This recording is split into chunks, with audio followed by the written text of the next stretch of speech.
So good day mga utol, andito naman tayo para mag-review ng isa pa ulit. So ang i-review natin ngayon is Mio Pasio. Okay, pasok na tayo sa loob. Ito nga pala yung loob ng shop. Yamaha 3S Molino Branch Supreme Bike. Ito yung mga waiting area ng mga customer. Ayan. Para kita nila pag nagpapaservice sila. Tapos meron din tayong customer lunch dito. Ayan. Pwede kayo manood. Kaso puro Yamaha na yan. So, ito na yung Pasio. Tama, sir?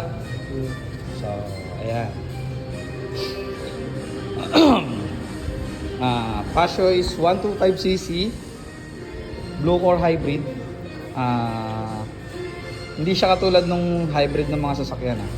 Pero yun nga, paliwanag ko lang sa inyo kung bakit siya ang nag-iisang Blue Core Hybrid. Samantalang yung iba, Gravis is Blue Core lang nakalagay.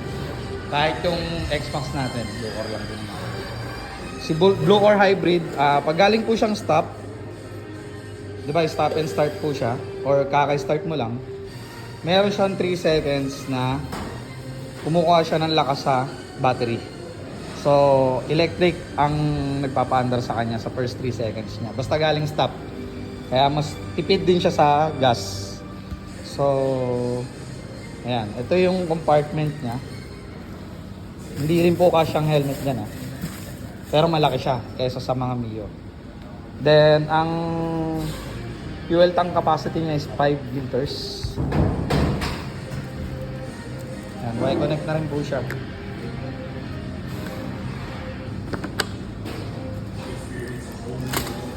Sa mga 125cc nga pala natin na... hindi. Sa mga automatic, meron siyang tinatawag na kill switch side stand. Na pag naka-side stand siya, automatic, hindi mo rin siya mabubuksan. Then, ang battery niya dito nakalagay. Para sa mas malaking compartment. Kasi kung dito siya nilagay, mas lilit ulit yung compartment. So, yan. Meron din siyang charging port dito. Etong mga new model, naka-USB type niya.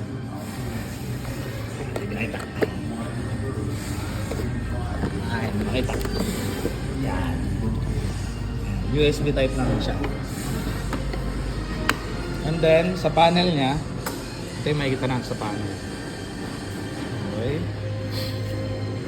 Itong app, battery, pag naka-on yung Y-Connect nyo, naka-connect yung phone, makikita mo dyan yung nag-text sa'yo or may natawag, magbiblink po siya.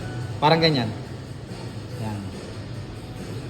Ang makikita mo dito sa panel niya is ito yung speedometer natin, odo. Then pag switch nyo to, ayan yung trip. Kadalasan siniset to pag mag-change oil. So, every 1,000, change oil tayo. Then, yung oras natin, tapos, 12.5 yung voltmeter. Ito yung oras, syempre, hindi pa to nakaset gawa ng hindi pa sa release. Pero ang totoong oras natin is 8:57. Yan yung forma niya. Harap, likod, side by side. Okay. Naka 12 lang yung round ng max niya. Pero yung gulong niya, makapal. Kaya stable yan kahit sa mga lugar. Yan yung sa likod. Same size lang sila ng size ng gulong na 110 by 70. Okay, kaya hindi siya ganun kataasan. And then sa engine niya, same lang din ng mga MIUI 125. Pero naiiba lang siya sa piston and piston ring. Sa panggilid niya, mas maikli ng bahagya din yung belt niya. Then sa air filter, wala rin siyang katulad. Okay? Yan, ang Neo Passion natin. Ang SRP price niya is 93,900. So, kung may inquiries, PM lang. That's all for today mga utol.